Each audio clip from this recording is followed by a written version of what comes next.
rơi bên thềm. Một mình thương nhớ ai không xa như hoàng hôn. Một tình yêu giá băng yêu đơn phương mình tôi. Nằm đẹp như ngôi sao sắc cao trên trời. Nụ cười xinh tươi sáng như hoa hướng dương. Lạnh lùng em bước qua muôn hoa cười trong theo. Còn lại anh nhấp nháy trong cơn mơ mình ai.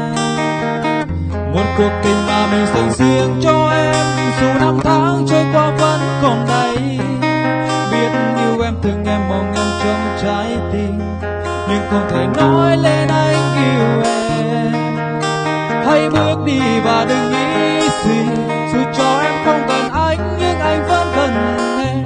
Dù em xa đi thật xa giấc mơ của anh thầm giữ trong tim bóng sáng của em. Sớm mai mơ về em hỡi em.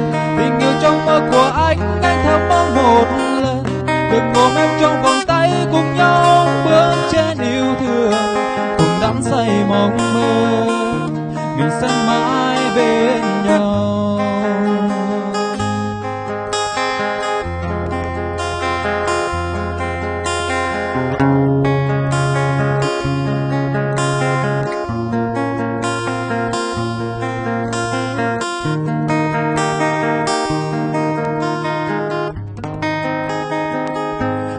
Xem xe sim tùm trong ngạch làm tia bông tàu tam xe hong giang huế plang chân pan tay bắt nào duyên nga lôi ti thuôn nòng chân yong tí này làm lại bay chân pan xác lại cặp chân pan yong trai cơ tay và thân nán cao tu tốc tí này khắp cơ tay hiện tay mang tay làm mái tia bè màu trồng lá yong khắp cơ tay bắt nào bè đầm miền nô tay vật tay màu trắng cờ yong ngắt yong trắng cờ tay vật tay đôi nào nộp bươi lấy khắp lắm yong yong già nào làm mai tia rụp tay làm sáng bay nào cờ tay ở tay làm bay khắp yong yong trắng mang sạp lư từ miền tây làm mai tia răm bít bắt lắm lấy khắp chỉ lấy tim đầy tua trời na não mà ôm bít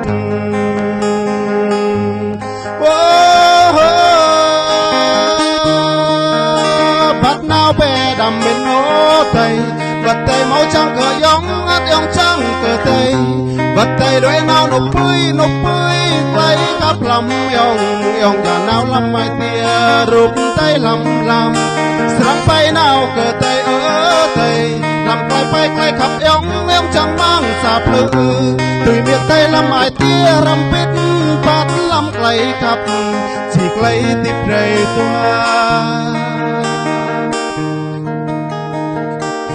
trời na não mà ôm bít